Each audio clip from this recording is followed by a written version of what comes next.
Good morning, everybody. Welcome to today's 1 million by 1 million strategy roundtable for entrepreneurs. 1M, as you know, is the first global virtual accelerator for technology startups in the world. I run it from Silicon Valley, but our team and entrepreneurs, everybody is all over the world. So these sessions always end up being attended by people from many, many different places. We've been doing this for a very long time. This is the 709th session. We started experimenting with this format of online mentoring way back when in the fall of 2008. And then the 1 million by 1 million program was launched in 2010. So this has been going for very long. Over 300,000 people have participated. And it's quite a fixture in the entrepreneurship ecosystem of the world. Recently, we have introduced, this is still a soft launch. There's, we're still, working on the product and so forth, but it's working. It's, giving very good advice. This is my digital mind. It's the 1M1M AI mentor.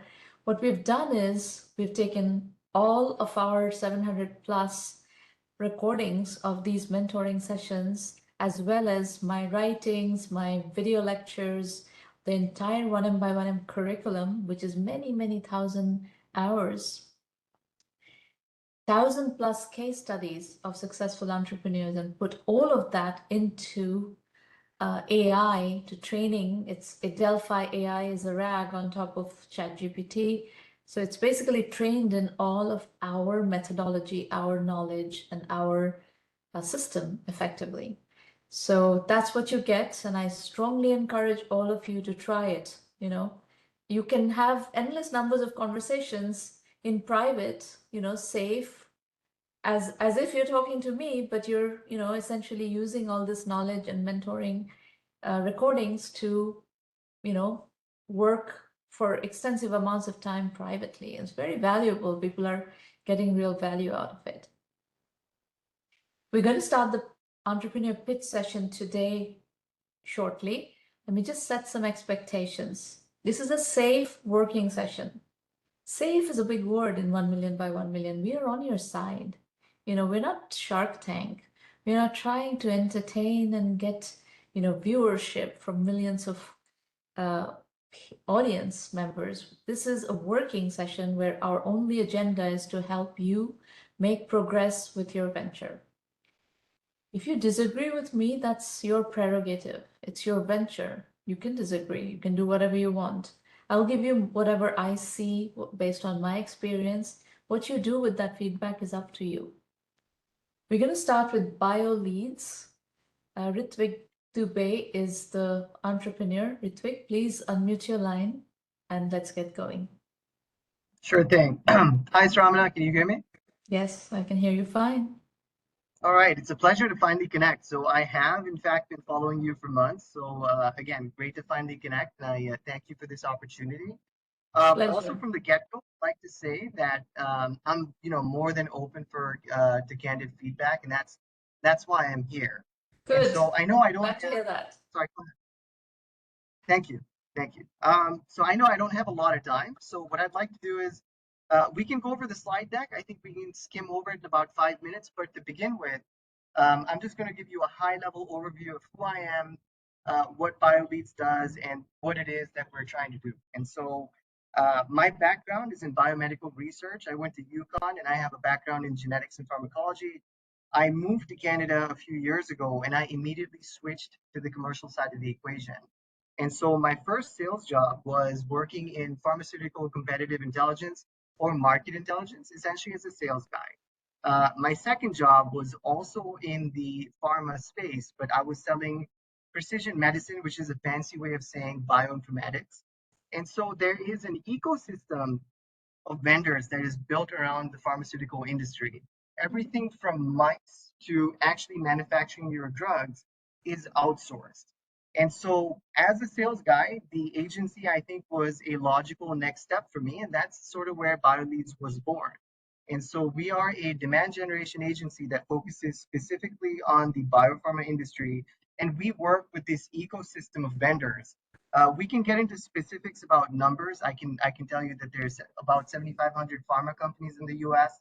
and about 3,500 vendors that serve that market, and it's across the drug development life cycle, everything from reagents and mice all the way up until commercial manufacturing and clinical trials. And so Okay. that's where we, as a service-based agency, come in, and we run targeted digital marketing campaigns. So that basically means email and LinkedIn sales campaigns for our clients. And now, what we're trying to do as a service-based agency, and what I think a lot of service-based companies are now doing, is we're, because of AI, trying to make the leap into a self-serve software as a service platform, maybe even beyond that, because we'd like it to be AI native.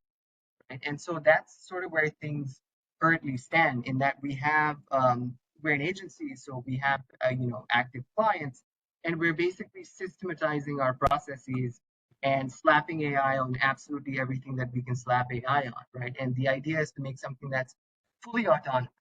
Now, in terms of the idea, I think an AI SDR is, they've raised tens of millions of dollars. That's not the amount that I'm looking to raise, obviously.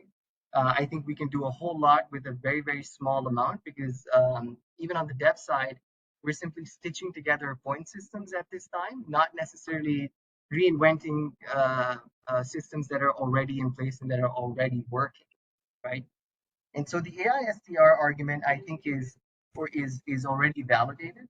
On the biopharma side of things, the question is, why would we need a biopharma specific AI SDR? And why can't these vendors already do, why can't they just continue doing what they're doing? The answer to that question is that they have very expensive data providers out there.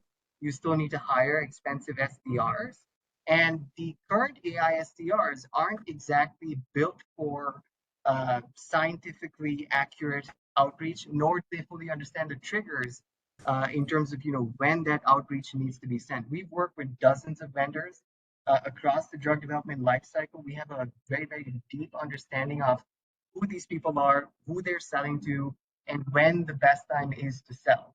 And that's essentially, again, a very simple idea in my view, that, we're taking a service-based company, and we're trying to build something that could potentially be, I'm going to use the word democratized, because AI, I think, will bring in a lot of efficiencies, and then we can then drive those efficiencies across the world as well. So it's not just a function of serving the US and EU, which is approximately 50% of our total addressable market and the majority of our SAM as well. I think with AI, with better efficiencies, we can potentially expand that to Asia as well, because a lot of the reagent manufacturers, for example, are in Asia. A lot of the contract drug manufacturers. Yes. What brings you here? What are you So specifically? so I have, so my first approach was, when we decided to fully transition to an autonomous platform, was to approach, say, a venture studio. And so the real reason I'm here today is basically to try and understand, how someone like you would guide me in terms of what my options are. Because I can tell you the feedback I received was, okay, the business model clearly works. You're, revenue positive, which is fine, except you're very niche, and you don't fit our startup model. Now, I don't think this could be $1 billion company, but I think it could be a respectable seven-figure company. And so, given in these circumstances, then what are my, what would be my best option in terms of raising revenue? And I say this because we are bootstrapped all the way. There's a certain amount of risk that I can take, but it's certainly not enough in terms of everything I need to do. I'd like to scale the engineering team. I'd like to scale operations to some extent. And obviously, I would like to take more time and focus on sales and marketing. And so under these circumstances, I'm basically in a place where I'm trying to find a way to grow, but we don't quite fit the mold of venture studios, or even, if it's not venture studios, it's certainly not venture capital. Yeah. And so So that's sort of where as we are. far as 1 million by 1 million is concerned, we don't work like the regular venture studios or 3-month accelerators and so forth. And the big difference is that we do not take equity. So we are not operating like a mini venture fund, which is what most of these accelerators and venture studios are operating as, and they're feeders into the venture capital ecosystem. That's not what we are. We work with everybody. Anybody who's working in an IT and IT-enabled services business, we work with. So we have no bias against bootstrapped entrepreneurs. In fact, our mission is to help 1 million entrepreneurs reach $1 million and beyond in annual revenue. The vast majority of those are bootstrapped entrepreneurs, because 1 million entrepreneurs are never going to get funded. So that's the answer to your question. Do we work with you? We work with you. We have no problem working with you. We love companies that have a revenue first approach. Our philosophy of entrepreneurship is entrepreneurship equals customers, revenues, and profits. Financing is optional. Exit is optional. Exit is compulsory if you raise financing, but otherwise exit is optional as well. And financing is definitely optional. So I have no problem, no argument at all with the way you're building your company. I like the fact that you have customers. I like the fact that you have revenues. All of this is good. All of this fits our philosophy of business building. Now, if you're thinking about raising venture capital, then comes some of these issues that you just described, in that venture capital is only applicable to companies, businesses that can go from 0 to 100 million in 5 to 7 years. And if you don't fit that kind of high velocity trajectory, then you're not cut out for the venture capital model. That does not mean that you cannot build a successful business. We have tons of entrepreneurs building very successful, profitable businesses, and that's perfectly fine, but you cannot have the cake and eat it too. You cannot have a slow growth business, a linear growth business, and raise venture capital. Okay. So that's what you have to wrap your head around, which means that you have to, and to grow from 0 to 100 million in 5 to 7 years, you do need $1 billion TAM, and very niche businesses don't fit that model. So the feedback you got from the venture studios and accelerators is correct, in that it's going to be hard to turn this into a venture fundable company if it's a very niche. I haven't seen your TAM analysis. You should do a bottom-up TAM analysis to see how big can this be. But it's definitely something. But there are things that we do in our program which most venture studios don't do. Things like bootstrapping to an exit. One thing you could think about is this possible to build this company without giving up any equity and maybe sell it to Viva? I know the CEO of Viva, but these can be incredibly lucrative outcomes. Don't think that just because you're bootstrapping, you cannot have a very good outcome as a business. So you have to adjust your mindset away from the media's obsession with venture capital. And that's something we will help you do. But you're very welcome to join the program, and I will definitely be able to help you. Okay, thank you for that feedback. So what I'm doing in parallel was, once I heard back from the venture studios, I figure, okay, maybe my next angle of attack here, obviously increase my own sales. There's a few other things that I wanted to add, because we're limited on time, so I'll just touch on them lightly. But given my experience so I started out in sales in the pharmaceutical competitive intelligence space. And so I think a lot of the data we have, we can very quickly pivot and serve not just additional verticals. So these are scientifically, let's say, demanding verticals. So I'm thinking we already actually work with medical device companies. I've touched on it in the slide deck. I also do have hold on. Now, the thing that you need to do is bottom-up TAM analysis. And if you don't know what bottom-up TAM analysis is, start working with 1M, and there are many ways you can use the 1M resources to learn how to do bottom-up TAM analysis. You can use the AI mentor. You can use 1M basic, which is a curriculum where you can find training on bottom-up TAM analysis. And if you're in the premium program, I will help you, fine-tune your model. But basically, whatever verticals that you're thinking, that adjacencies that you can expand into, you have to model all of those verticals and figure out what kind of TAM can you work with. The principle, the main point is TAM. With a niche, your TAM is small. So the question you're asking yourself is, what are the adjacencies into which we can expand? How does the TAM broaden with that kind of model? So that is an analytical exercise of building models. You need to build those models. And I cannot answer this question until I see what is your TAM model. So if you want to work with me, the next thing we need to do is to look at your TAM model. I can help you refine your TAM model, but that is the next step. Okay, okay, that sounds good. I think in terms of any other questions, yeah, I think that covers, at least on a higher level, everything I wanted to discuss. So I will be in touch with you once I have that analysis ready to go. And again, thank you for this opportunity and this chance. It's a pleasure to meet you. You're very welcome. You're very welcome. Just remember one thing, you can participate, pitch for free. You can participate as many times as you want in the free roundtables. But if you want to pitch and work with me more than once, you have to be in the premium program. Okay. And you can also, as I said, you can also work with the AI mentor on an ongoing basis. That's just $30 a month. So it's very, very inexpensive, and it's available at your fingertip anytime you want. Okay. Right. Sounds great. So you're welcome to ask more questions. Let me work with Sunny and Aeroshil, and then we can get back to more Q&A. Okay. And those of you in the room, if you have questions, by all means, line up your questions. I will take questions, but let me first finish working with Sunny and Aeroshil. Sunny, you're next.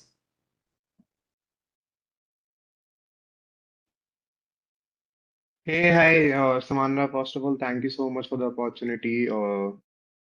So I am based out of India, from a tier two city called Jaipur, Rajasthan. You must One have of heard my about the favorite things. cities. I love Jaipur. Yes, thank you so much.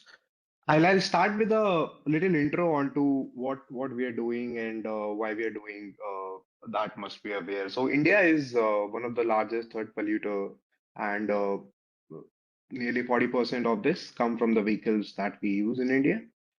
Every commuter in tier 2 and tier along with this, every commuter in tier 2 and tier 3 loses around 80 plus hours a year in traffic.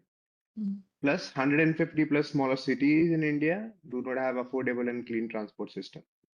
At the same time, the riders who are working with the existing platform are only able to take up to 60% of their earnings, and the rest goes into paying the commission and fees of the platform that they are working with. So the result that comes up to here is a massive underdeserved mobility gap that the real Bharat deserves. So we are not talking about tier 1 cities here. This is for tier 2 and tier 3 that we're talking about. So where we comes in between, and we so I'm a second time founder. I have built a gaming platform prior to this, which is one of my passions. That is again a bootstrap platform that we build under the name Playwise. We have scaled it to up to 50,000 users, but eventually not able to take it up ahead. But that gives me a lot of learnings.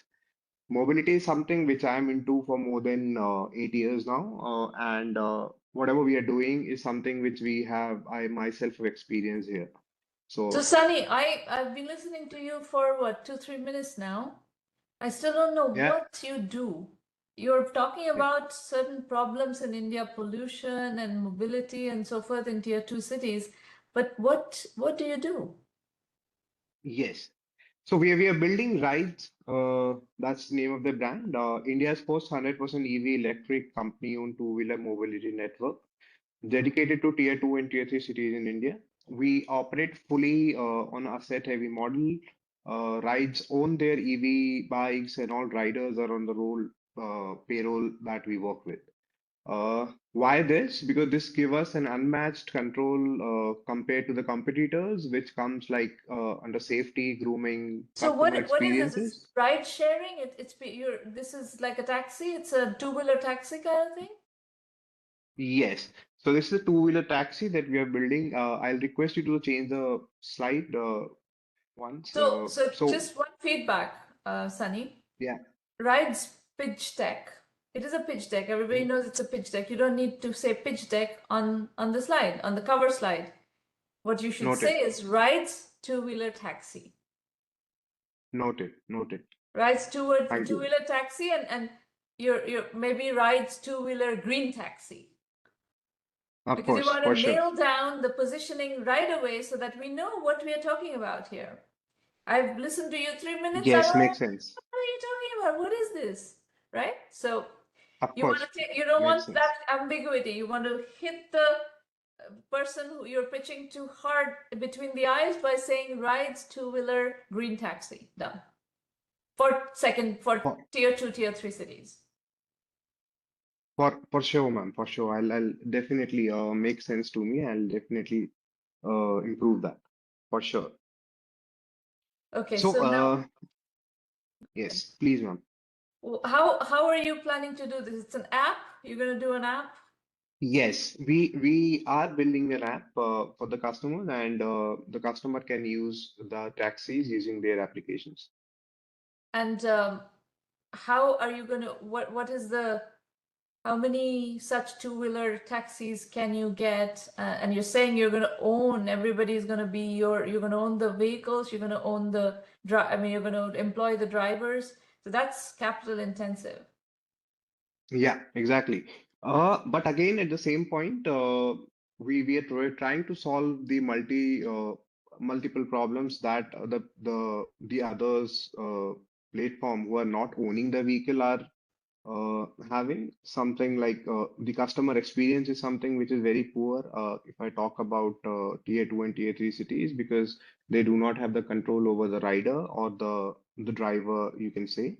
And Understood, of course. but how are you going to finance the capital?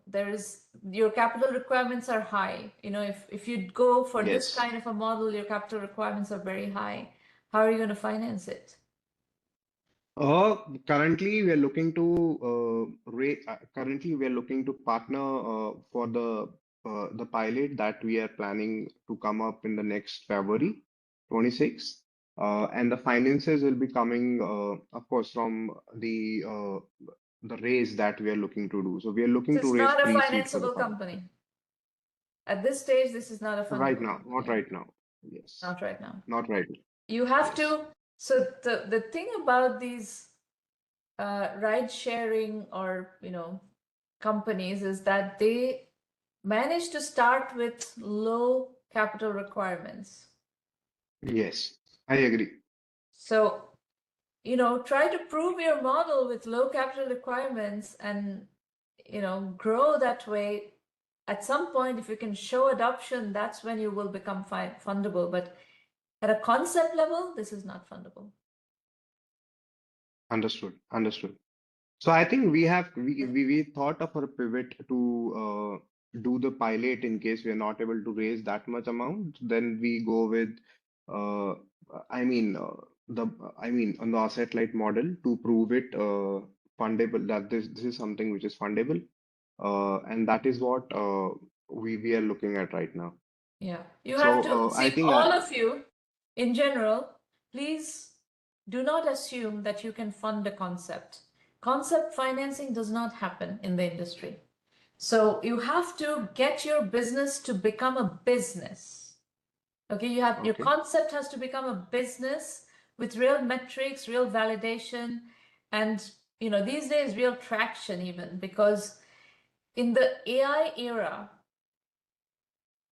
there hmm is a lot of businesses that are growing really fast, really quickly. You must be reading on LinkedIn and so forth, these companies that are going from 0 to 10 million or in 6 months. And right, that is your competition, a venture capitalist, a single partner, VC, in a VC firm, invests in 4 to 5 companies a year. So you're competing.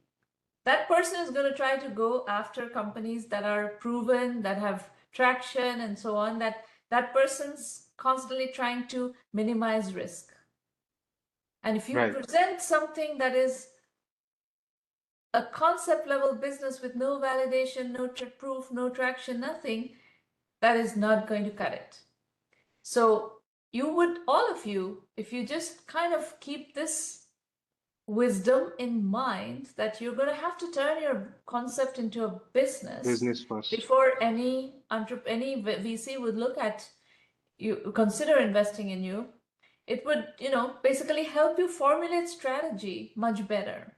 And that's something we do very well at 1 million by 1 million is we prepare people to, to get to traction, to get to validation, get to traction, to put one foot before the other and become a business, business with customers, revenues, profits. You need profits in the early stages when you are bootstrapping because you don't have capital to finance the red ink.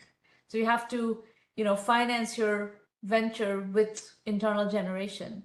And that has its own nuances, its strategies, and so forth. And we know that those very well.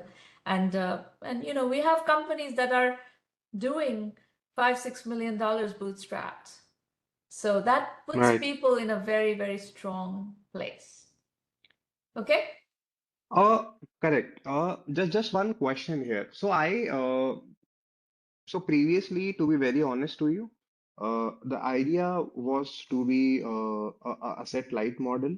Uh, until we pitched to a venture studio based out of London, and where the feedback we received from them made us to change the model here.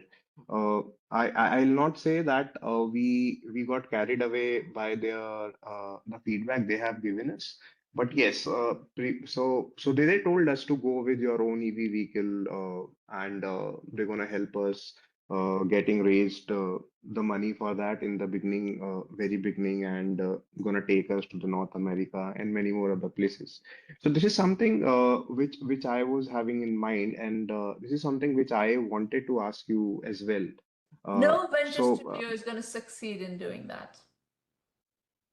right, I can tell you this is if a venture studio is promising you that, that sounds to me like a scam. What are they asking I for? Are they asking thought you to so. pay something? So they asked me in the beginning. They told me that they do it for free in the beginning. I mean, for few of the startups. Then later on, they asked me a huge amount. That is around 15,000 euros. They asked me just to get Yeah, onboarded. that's the thing. It's Uh, a scam. That's a scam. yes. That So is a that's scam. what I asked many of my advisory and mentors also, and the same thing they also advised me. Uh, so that's what we moved out of that that studio, and later on when we are not we told them that we are okay, and later on they told me that we wanted to come in as a co-founder in it. There are multiple demands, so we moved out of it. So that's Good. what You made that's a good decision. That sounds like a scam. yes. Uh, so I that's what really confused me, to be very honest, because this is the very first time I have been pitched to many of the Indian investors and advisors and VCs previously in my previous companies also. That was the first time I was pitching to an international venture studio or other person, and that flipped it. Uh, so there were a lot of dreams that were told me to into, and but yes, this is what something which I wanted to ask you, and my motive to come here and pitch this, So you because made the right previously, choice. You made the right choice to oh, pull out of them and not pay a huge amount of money because that would be a complete wastage. That would be money down the toilet. yes, that's what I thought. So that's what we wanted to do actually. So we will go for the pilot with the asset light model, I Yeah, think, you have to and stay with you have no choice, right? There's no choice but to go yes, with the asset correct, light model. When you don't have choice, capital, you exactly. have to do a very, lean model so that you can prove your assumptions and start, putting one foot before the other. There's no choice. And also just one another question, since we are a very early startup right now, I just wanted to have your point of view onto the carbon credit part. Do you think that at the current stage in India, because as per my research, it is not feasible to bring it as a revenue model No, in no, I don't think so. right? I don't think so. I think you have to figure Makes out how sense. you're gonna, are there in Jaipur, imagine you're gonna start in Jaipur. Are there Yes. these green two-wheelers plying already in the streets? Yes, we do have. So Jaipur has more than 55,000 EV two-wheelers, and mostly around 40% of them are being used by the gig workers to do such work. So Okay. that's what can. So that's what I also thought, that at least with this number we can be able to prove our model that it can work. So first things first, you basically figure out a strategy of how you can communicate with those 55,000 EV two-wheeler owners in Jaipur and Yes, yes, get them to sign on to your platform and start offering rides for payment. exactly. That's For the that only also. thing that you need to do. Yeah, go ahead. Yes, for that also we have, I mean, we have done a tied up with multiple vendors also and OEMs.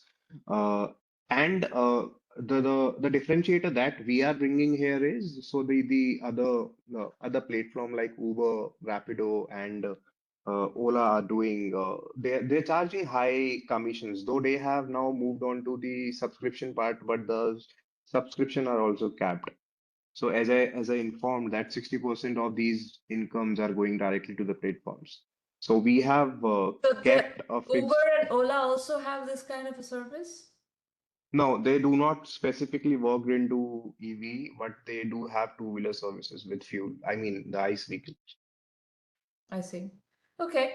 Well, if you can work with the two-wheeler vendors, Yes, that's what we are doing right now. then I Uh, think you go very specific on those two-wheeler vendors and work with that community of, you have 60,000 now, it's going to become 600,000 in due course. And if you can just build that business, then you start getting revenues, you start proving your model and keep it asset light. For now, just keep it asset light. One yes, day, Uber is still asset light, right? Uber is going to yes, become an asset heavy model eventually when self-driving cars become ubiquitous. And that movement is happening. There are, in at least in San Francisco, we have in the Bay Area, we have taxis that are self-driving taxis and stuff. So mhm, as Waymo and Zoox and these have self-driving taxis. So Uber hasn't gone there yet, but they will. Eventually, they will go there into self-driving cars.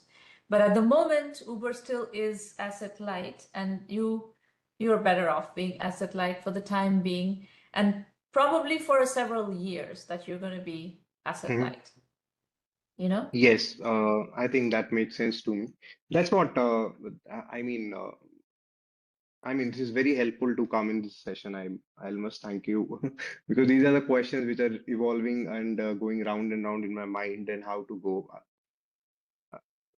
So I mean, I I don't want to be like get affected when people gave their advices, but that's something which have taken me away. But yes, back to basics. That's what we're gonna Unfortunately, do the now. startup ecosystem is full of this kind of stuff.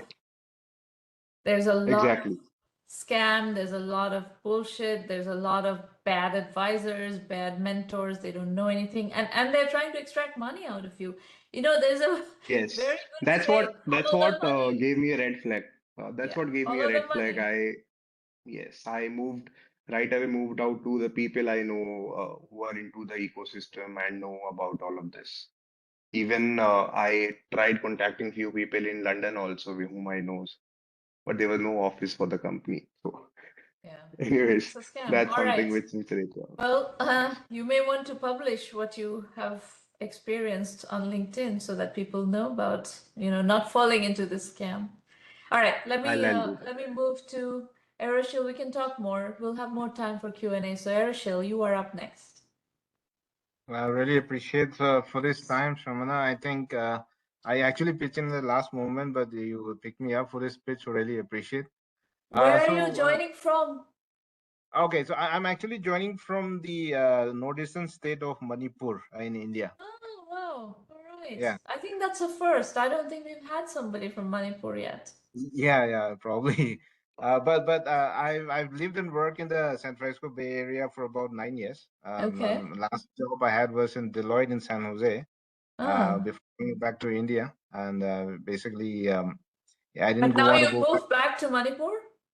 Yes. So I didn't want to get stuck in Oh, the Bangalore and Hyderabad traffic, so I moved back to Manipur and all started right. working on my venture. Yeah. Cool. Okay. So yeah, appreciate for this opportunity. So let me start off with my pitch. So we are basically a startup focusing on what we call is location intelligence, which comes under the IoT solutioning service line. And what we do, we basically help small and medium businesses track their people, track their assets, and also equipments. So if you go to the next slide. It's something very much surprising to us when you started basically doing some analysis that nearly about only 20% of the globe is actually covered by the terrestrial network, where you have people living, right, where it is population center. But you have around 80% of the globe, which is very far off the area in the middle of the ocean and where there is no terrestrial network coverage. But you still have people which are basically moving around is 80% of the landmass. You still have crates and containers and like freight that basically happens in the land, sea, and the air. And finally, you have like important high value equipments that companies would love to track in those what do you say, unexplored, and I would say like, not connected areas. So if you go to the next slide. So Let what me has ask you a happened? question. 1 second, Aeroshil. Yes, Is this primarily a shipping use case? this Container is shipping or, yeah, container shipping use case? this is kind of all of them combined. In fact, like basically we are talking about tracking people, assets, and as well as like equipment. So you No, can but have like track. you don't randomly track people. People don't want to be randomly tracked. But if you say that this is happening in the context of container shipping, and because ships are in, in seas and stuff, that may be more reasonable. Right. That use case has more rationality. You can't just say we track people. People don't want to be tracked. Yeah, very true. So ideally, the tracking mechanism that we are talking about is also crates and containers. So when you Yes. talk about like GPS tracker, there's always like some power supply that needs to be put in, and it's actually a very expensive form of tracking too. But what happens to those crates and containers which do not have a power supply? So what has happened in the last couple of years after Elon Musk basically launched this entire array of LEO, lower Earth orbit satellites, a new kind of industry has propped up, which you call as satellite IoT, Mm-hmm. where a lot of use cases where you're tracking equipments and boxes which are not powered by anything, but basically we're looking for powering by battery based devices. And Mm-hmm. also because of this launching of LEO satellites, which are a fraction of a cost to the previous satellite launches that happened, a new industry basically has come up which talks about tracking this equipment using data rate which is like much lower. So earlier, for example, it used to cost about $100 for a device tracker when you're tracking in the middle of the ocean. Now that price has come down about $3 per month for Wow. tracking. Amazing. Primarily Okay. because, yeah, primarily because you are using kind of a two technology which has come up in this particular industry, which is called the low power wide area network. And there are two protocols, I would say kind of a standard protocol, which has come to the forefront. One is the LoRa and LoRaWAN technology, and another one is the NB-IoT. So this Mm-hmm. LoRaWAN technology basically is an unlicensed frequency band. There is no SIM card required. You actually build your own network. So this particular technology has actually gone to satellites right now. So there are companies which have launched satellites which provide this network coverage across the globe. Similar is the case with NB-IoT, which basically is provided by the cellular, we call it mobile network providers. But the difference is they basically have the ability to even go to satellite also, like where the terrestrial coverage goes out, then it can go back as a backup to the satellite network. So Mhm. we as a company have been fortunate enough, if you go to the next slide, that we've been working on these two technology for some time now, like nearly 5 years. We've been able to build a capability of building these trackers and gateway networks, and also a kind of a P2P trackers. So it enables us to basically communicate in those areas where there is no network coverage. So for example, if you see this device, LoRa P2P tracker, it's like when I talked about personal tracking. So this device is something that you can use in those 80% of the uncovered area, where you send out people for disaster recovery, or you send out people for mining operations, where you need to communicate among each other. So Mhm. that's where this technology is going to be very, Okay. very relevant. So we're not basically tracking person as say, but it's more of like a peer-to-peer communication mechanism Right. So where that's not tracking. You have to Positioning matters greatly, Aeroshil. correct, Well, correct, how you correct. explain what you're doing and for whom matters. Yes, That's almost like the be all and end all of whether your business is going to succeed or not. correct.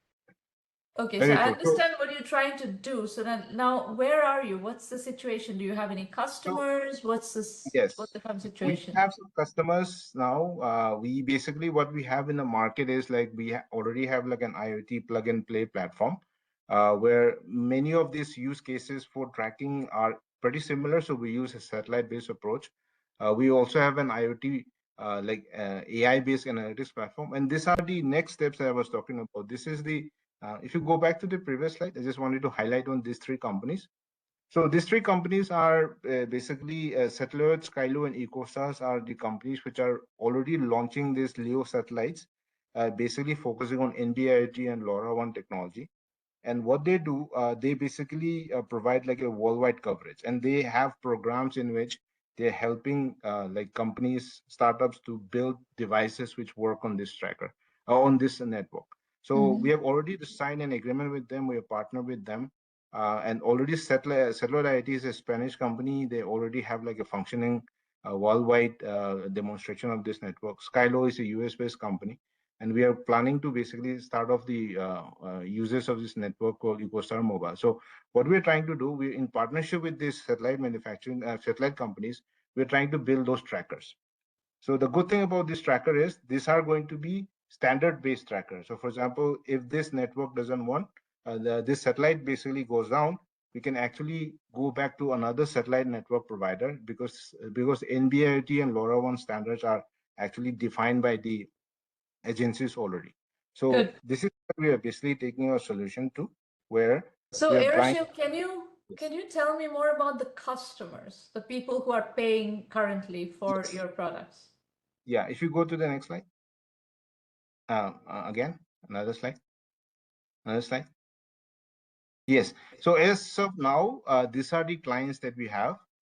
We have active clients in the US, EMEA, and APAC region. So for example, the Legend is a US-based company, which is like a logistics company. They provide services to the hospitals for medical devices and asset tracking. So what we Mhm. do is we help them in basically tracking those medical equipments which are rented out to the patients by the hospital. So maybe And aerators and how ventilators.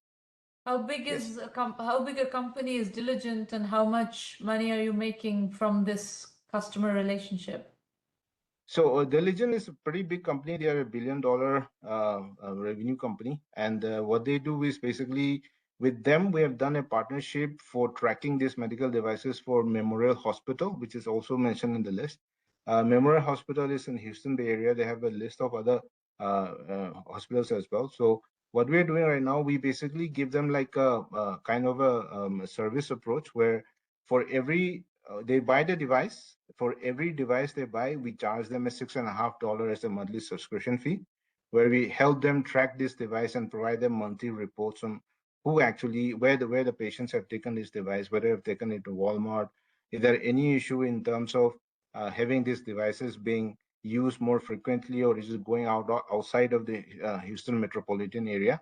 So that kind of a tracking we're giving a report to the end customer, which is the hospital themselves, in order to be able to have a visibility on how effectively the device is used and whether, and this solution has actually helped in loss of these equipments, because quite often it happens like the patients will basically losses. These are like $5,000+ devices. So if they lose one, there's a lot of money that the hospital has to spend. So typical tracker that we sell them is less than $50, and we charge them a monthly subscription of $6.50 for tracking this device on a monthly basis. And So if they how want much, what is an average deal size from this Diligent relationship or Memorial Hospital relationship? Yeah, this is a pilot project we did for about $120. We basically charged them around $8,500 for the initial setup and the customization for the platform and the kind of reports they are looking for. And after that, the hardware they have to buy, which is less than $50 a piece. And finally, a subscription model that we do about $6.50 per month for every device. So we how have many like devices are they likely to buy? How many devices are each hospital going to buy? Yes, next pilot they are basically planning to do from this pilot is going to 1,500 device. And this is only for one hospital we are talking about. And they are tracking those equipments which are basically rented out to the patients. They Okay. also have come up with another use case where they wanted to track the equipments and the things like wheelchair, things like those MRI, those machines which are basically on a movable wheel inside the hospital. So that is Okay. also another use case where they're asking for, where they wanted to have a visibility on where those equipments are on a floor plan or a layout basis on which particular room, which is very important when you have a Diligent is doing the selling of your product? Yes. So So we Diligent do is your channel partner and Memorial Hospital is your end customer. correct. So the model that has worked for us, even in our go-to-market strategy, is the channel partnership model, where we basically talk and partner with the channel partner. We provide the solution to them, and they in turn give the solution to the end customers. So that model has basically worked for us, and up till now, we have had around 9 B2B customers, basically doing this model, where mostly, like for example, Diligent is MEC is like a workforce management company. They do like a demolition work. So for them, we do tracking for equipments and personnel. And Saturn is like another company based out of Dubai. Malcolm is based out of Ghana. So we are doing a lot of like tracking. So AQ is a company based out of India. The founders are from the US themselves. But what they're looking for is like tracking of those blood vials which are collected from different diagnostic centers across the city. So they wanted to have a tracking of those vehicles which are moving around taking those blood vials. And we did a customization so that we can actually track like making sure the temperature and humidity conditions of those boxes they're carrying is optimal and managed when they're tracking those blood vials.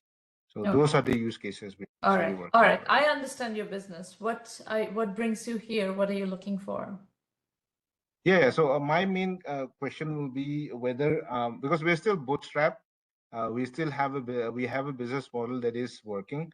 The only thing is we are going scaling not that very much, but we feel with this new satellite-based solutioning that is kind of a natural progression for us because we have already worked on this technology for like 5 years already. And the only difference is like earlier we used to set up these gateways. Now that gateway is going all the way to satellite. That means we are going to be able to install and provide this solution at any place across the globe. The reason you're not growing fast is because your go-to-market strategy needs work. Your go-to-market strategy is spread too thin. I could work on your go-to-market strategy and you're going to grow much faster just by applying certain principles of repeatability. You know, the thing that is missing from, if you look at your customer list, just let's go back there.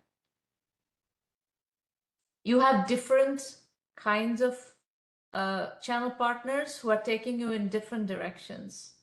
Exactly. That's one of the challenges that we have right now. It's like for every channel partner that we do, it's like a customized solution. So you shouldn't get so many channel partners.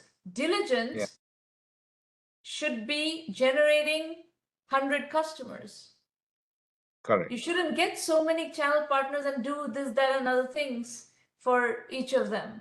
You should focus on a use case that is, I mean, you're starting to understand what hospitals are looking for.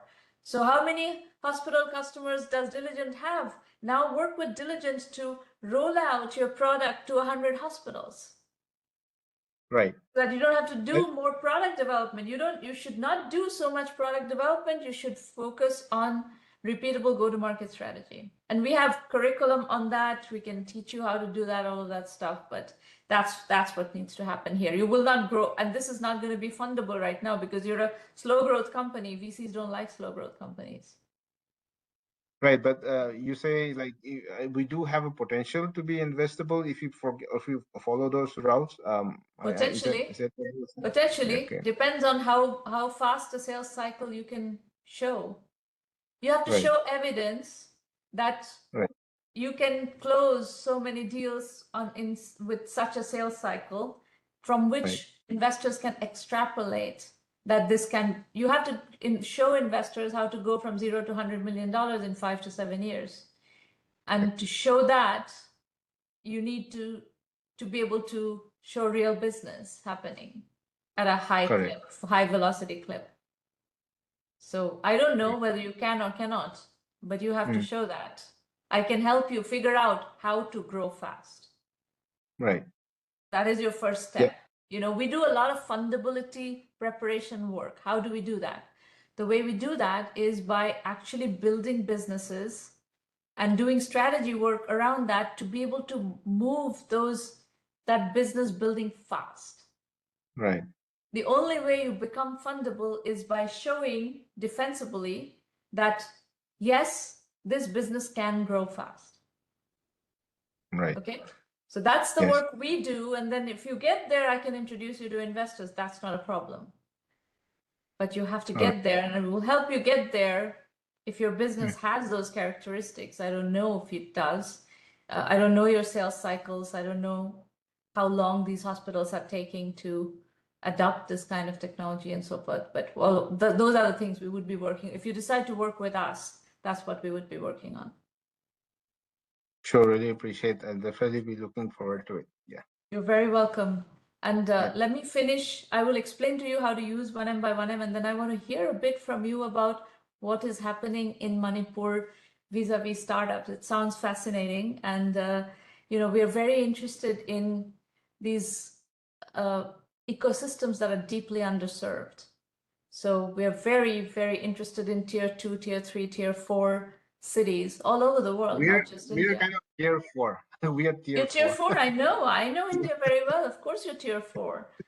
Yeah, sure. So just give me a moment. Let me explain. I'll take 5 minutes, explain to you how to use 1M1M. And, those of you in the room, if you want to ask me questions, just let Maureen know in the public chat and she'll turn you into a panelist. If you're just an attendee, she can turn you into a panelist so you can talk to me. So do all that. In the meantime, let me explain to you how to use the program. 1M1M is 100% virtual. So anyone, anywhere in the world, it doesn't matter, tier 4, tier 5, tier 7, I don't care. You are welcome here. So 1M1M is virtual. You can come talk to me every week on a regular basis. And the AI mentor is available 24/7 now. This is a big leap forward for us, where we wanted to do this for a long time, but the technology had to come together for us to be able to offer this to you. So now it's 24/7. It's available in 57 languages. That's really interesting because there are a lot of entrepreneurs out there whose English is not as fluent. I cannot operate in 57 languages personally. I cannot do what I'm doing here in 57 languages. I have to do it in English, but the AI mentor can work with you in 57 languages. Our premium program is the full acceleration program where you can come talk to me every week. We have weekly roundtables like this, where I will work with you on your project, give you feedback, give you homework. And we have curriculum. If you combine curriculum and roundtable, you basically make a lot of progress by learning what you need to learn and then implementing things. And then you come back and we iterate and fine tune. That's how we work. That is whether you call it strategy consulting, mentoring, coaching, whatever, it's basically your project-based work that I will help you with. And then investor introductions happen when I consider that, okay, yes, now we have come to a point where I think you're fundable. At least there's a chance that investors would look at you seriously. Now let's go out to investors, and I can, in 30 minutes, I can send you to 30 investors. That's not a problem. But getting there is the more complicated part. We have an actionable curriculum. It is very deep and it's case study based. So people are learning a lot from the curriculum, and it helps us, scalably help lots of entrepreneurs, because the curriculum you do at your own time. You can, do it nights, weekends, whenever you want. The curriculum only option is 1Mby1M Basic. So if you want to just access the curriculum, you can do that through Basic. That's fine too. Premium is $1,000 a year, and Basic is $99 a month. There is no expiration date in 1 million by 1 million. You can continue to use the program for as long as you want. A lot of entrepreneurs have used it for many years. Freshworks, which is probably our biggest success story, was in the program for 3 years at the beginning of their journey.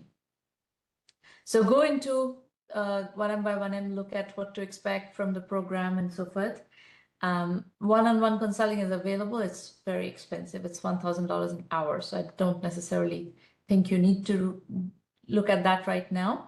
Free roundtables, there are 3 more this year, December 4th, 11th, and 18th, and then we move to next year. If you have questions about the program, you can always reach out to Irina Patterson on our team, irina@1mby1m.com. She can talk to you. I will not talk to you, outside of these roundtables. I don't do pre-sales calls, but she will. That's all we have today. I'm happy to take more questions from any of you who have presented. If you have more questions, I'm happy to take. If you have questions in the public chat, you're welcome to put them in. You can, if you're in the public chat and if you want to be switched to a panelist, happy to do that as well. So let us know. Let us know if you have questions. And if nobody has questions, Aeroshil, tell us a bit more about what's happening in Manipur. How many entrepreneurs are there? How are they, navigating? What's going on? Yeah, I mean, ours is a pretty ecosystem is pretty nascent, I would say. We have about 120 DPIIT recognized startup in the state, with about like 90 of those basically operational right now. But you guys know about all the situation that we faced over the last 2 years in terms of all the violence that happens over here, and the imagine running an internet company when there's internet shut down for 6 months. So so it was terrible, but we managed to survive.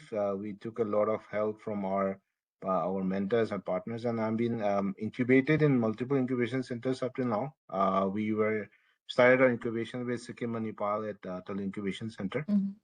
Then we went on to KIT TBI in Odisha, and my last incubation was in IIM Bangalore for the Velocity program. But still, I mean, we have been able to curate and build a network of around like 180 enthusiasts, I would say, in our community. We have like a WhatsApp group of around 180 members with students, startups, and academicians, and even directors of organizations like NELIT and the engineering colleges there. So very small ecosystem still, Yeah, but it's a beginning. Everything has to begin somewhere. Correct. But we try to plug ourselves into the main ecosystem in the rest of the country, trying to associate with the other accelerator programs and the incubation center, which has actually helped us a lot immensely, and very much helped us a lot. And we are basically moving ahead. And now we very glad to let you know that we are even like having like clients across like 9 countries, and in terms of partnerships. Good. Good. Yeah. Well, now you have access to Silicon Valley as well, so you're very welcome. All of you, all 180 of you are welcome. If you want to use 1Mby1M, you're most welcome. Really appreciate it. Yeah, thank you so much for giving us this opportunity also, and also the last moment, because I was confused with the timing, so I had to like basically put it in my bed, so I just put it in the last moment. So okay, no problem. Ritwik, do you have any other question? Sunny, do you have? Not at this time. Not at this time, but I will reach out to you once I've done that analysis. Okay, very good. Sunny, you're all set? Yes. So it is again on the same part that we are looking into. So do you think that I mean is it right to go with EVs and directly competing with the companies like Uber, uh, who already are into the ecosystem and have spreaded it, specifically into tier two and tier three, because tier one is already occupied, and we are still giving it the thought to move to tier one also, as we can get more. It will be a very easier thing for to be asset light in tier one as So compared to is tier there two and tier three. anytime you're doing strategy and validation, you have to see what is the gap in the market. You told me that Right. Uber and Ola are not doing EV ride sharing Yeah, they're in not tier doing two it. cities. Yeah, so they're not doing it. Yes, that's what. Yes. Yeah, so I think there's going to be a gap possibly for a while, and in that period you can build a business. The leverage, yes. That's Yeah. what we have started building. And Yes, the definitely. other thing that I will tell you, all of you, is that sometimes there is a gap in the market for a period of time that is not going to be open forever. And during that time, if you execute precisely and if you can make money from customers, not investors, you're making money from customers, you can just make money. And business is about making money. One of my favorite case studies has always been Zoho. When Sridhar Vembu first came to see me in 2007, nobody wanted to talk to him. No media company was giving him any coverage because he was bootstrapping his company. So I wrote the first article on Zoho. First interview, you can still go to our blog and see that interview. And then I wrote a column. I had a Forbes column at the time, and I wrote a piece on him. That's how the world found out about Sridhar Vembu. The reality is, Zoho was built on top of another business. Sridhar had a network management tool business, which was a little business, but it was a cash cow. That business was throwing out a lot of cash, and then that gave him the resources with which to bootstrap Zoho, which became later the big company. And that is a valid strategy. I've seen that done many times, where you have a cash cow business which fits into some gap in the market because the bigger player is not doing this and that, and you position yourself into some gap, build a lot of cash, and then build something else that is a more scalable, bigger business. Don't underestimate the value of your own cash. Cash is king. All right, on that note, I'll talk to you next time. Next week, we're not doing a roundtable because it's in America, it's Thanksgiving. So we're closed for Thanksgiving.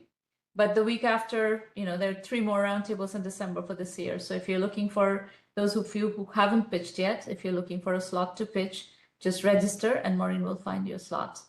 Thank you very much for coming. I enjoyed listening to you and working with you, and I wish you all the very best. Thank you. Thank you very much. Thank you. Thank